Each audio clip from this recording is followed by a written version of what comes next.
Bonsoir à tous, je suis contente de nous retrouver pour notre temps de partage, de paroles d'encouragement. C'est pour nous un privilège, c'est pour nous un honneur de nous retrouver là encore ce soir. Je me présente, je suis le pasteur Paola des ministères Faith Ministries et pour nous c'est une occasion encore de pouvoir venir encourager quelqu'un, de pouvoir apporter une parole, un conseil de Dieu. Nous voulons vraiment que durant ces quelques minutes ensemble, vous puissiez nous accorder votre temps, vous puissiez nous accorder votre attention, parce que je crois que si vous avez été connecté à cette page, assurément le Seigneur a une parole pour vous. Assurément Dieu a quelque chose à vous dire. Assurément il y a un dépôt qui a été réservé pour vous. Alors permettez-moi encore de vous adresser mes plus chaleureuses salutations et je crois que durant ces moments, Dieu va nous faire du bien. Comme je le disais tout à l'heure, nous sommes là pour notre parole d'encouragement. Et je crois que c'est une plateforme que Dieu a suscitée pour pouvoir booster le maximum. Je suis convaincue que dans ces temps difficiles que la terre entière traverse, Dieu n'est pas en reste parce qu'il crée des plateformes pour faire du bien à son peuple, pour encourager son peuple, pour booster son peuple. Alors ce soir, j'aimerais vraiment que tu sois connecté. Ma parole ce soir est axée dans le livre de Jean 10 et permets-moi de le lire avec toi. Jean 10, verset 10. Le voleur ne vient que pour égorger, voler et détruire. Moi, je suis venu afin que les brebis aient la vie et qu'elle l'ait en abondance. Ce soir, j'aimerais te parler d'un fait que nous sommes en train de vivre. Alors que le monde passe par cette crise inédite, alors que la terre entière est secouée et déséquilibrée, alors que les géants, alors que les grands de ce monde, voilà, sont en train de chercher des solutions pour sortir de cette crise, j'aimerais t'annoncer que l'Éternel est en équilibre, que Dieu est à stabilité, que Jésus est celui-là qui peut encore t'aider. Mais au-delà de cela, il y a un qui cherche à te détruire, qui cherche à t'égorger et qui cherche à te voler. Il s'appelle Satan le diable. Il s'appelle le serpent ancien, le dragon, l'adversaire de nos âmes. Il ne ménage aucun effort dans cette crise, dans ce chaos que nous rencontrons en ce moment pour éteindre ta foi, pour détruire ta vie et en même temps pour tuer ta destinée.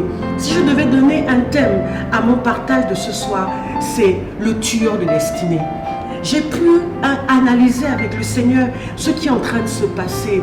Le fait que les églises soient fermées, le fait que nous n'ayons plus la possibilité de nous retrouver comme avant, le fait que nous soyons éloignés, il y a plusieurs personnes qui commencent à perdre pied. Il y a plusieurs personnes qui commencent à se refroidir. Mais j'aimerais te dire ce soir, tiens bon, parce que ce n'est pas le but de Dieu pour ta vie. Tiens bon, parce que ce n'est pas la pensée de Dieu pour ta vie. Tiens bon, parce que le Seigneur a les possibilités, il a les moyens de te faire sortir de cette crise.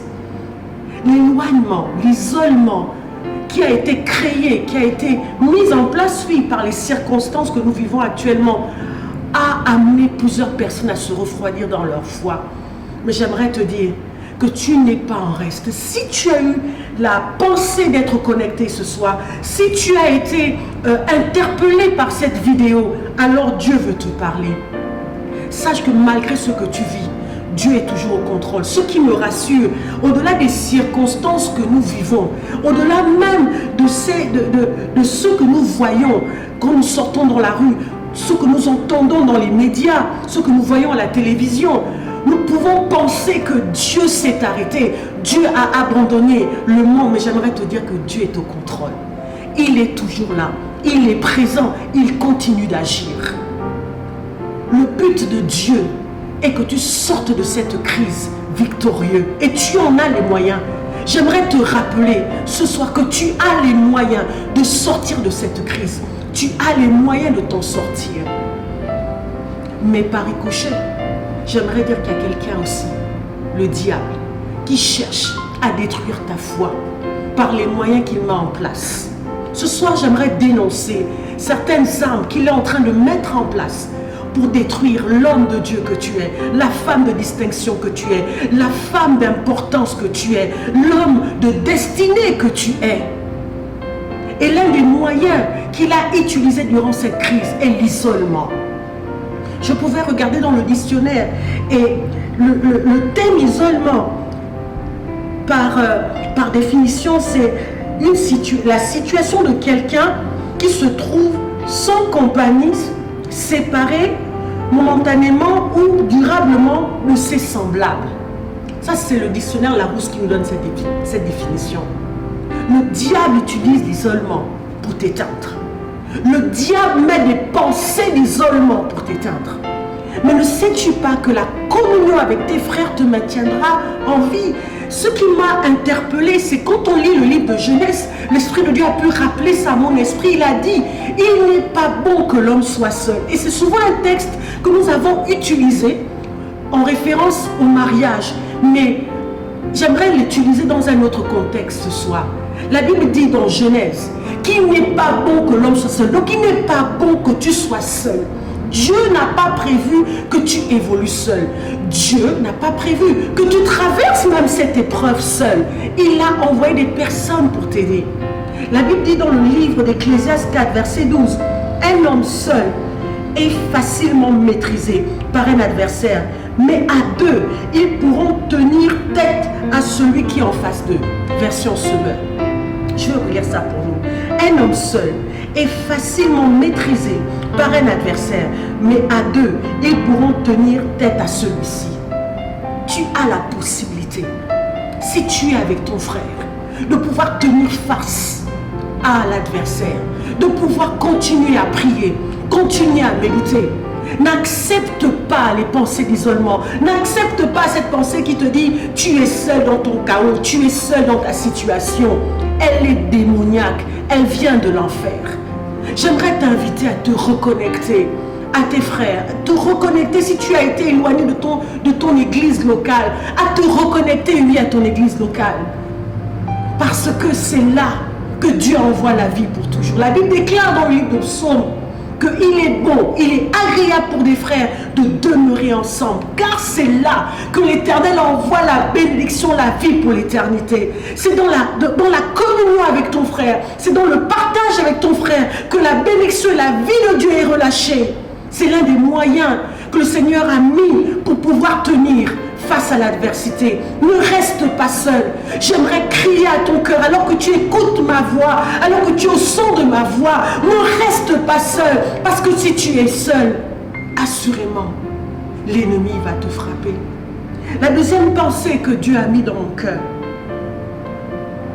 et que l'ennemi utilise comme arme, j'aimerais dire cela comme ça ce soir, c'est la pensée du leader, de ton leader dans ton cœur.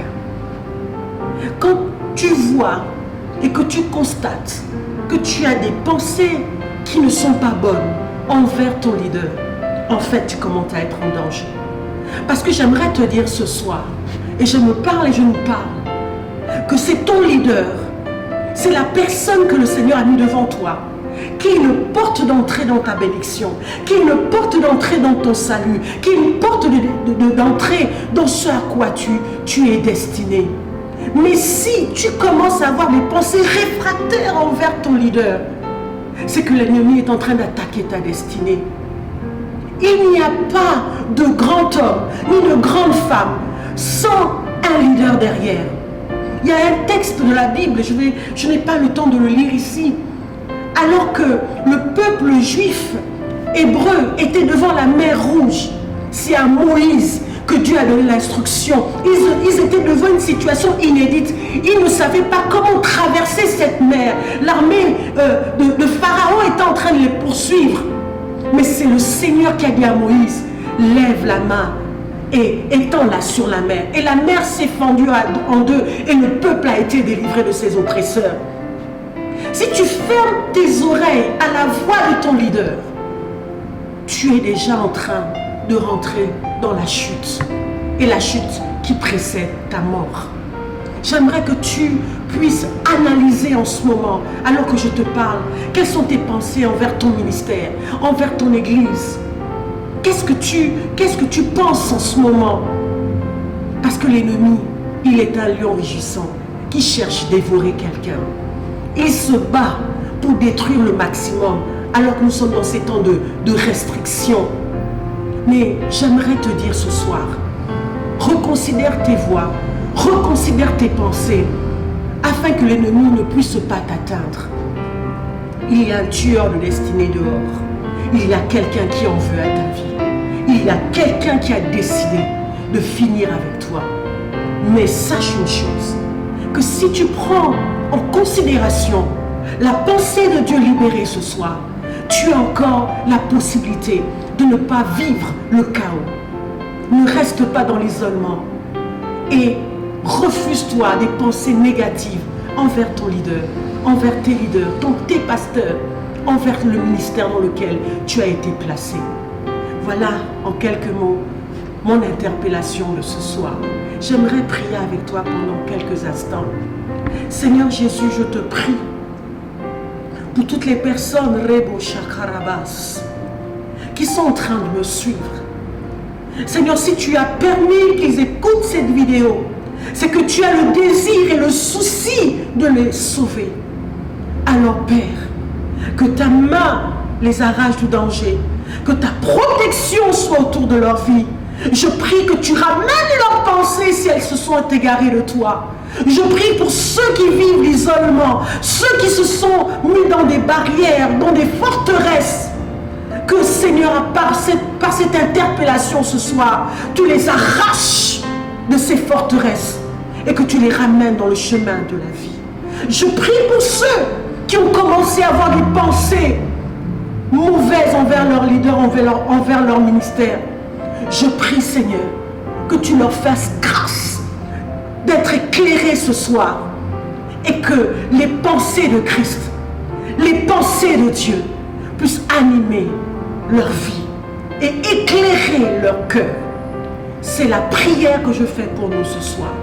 Au nom de Jésus. Amen. Merci de nous avoir écoutés. Merci parce que je crois que cette parole est une semence qui portera du fruit. Parce que je crois que si vous mettez la parole en pratique, assurément vous mangerez le fruit. J'aimerais nous rappeler nos programmes pour le ministère Faith Ministries. Nous sommes connectés tous les mercredis à partir de 20h pour notre atmosphère de puissance avec la révérende Cynthia Letidja. Vendredi comme aujourd'hui, nous avons notre temps d'encouragement et le dimanche, nous sommes en ligne pour notre culte de célébration avec le révérend Gatien.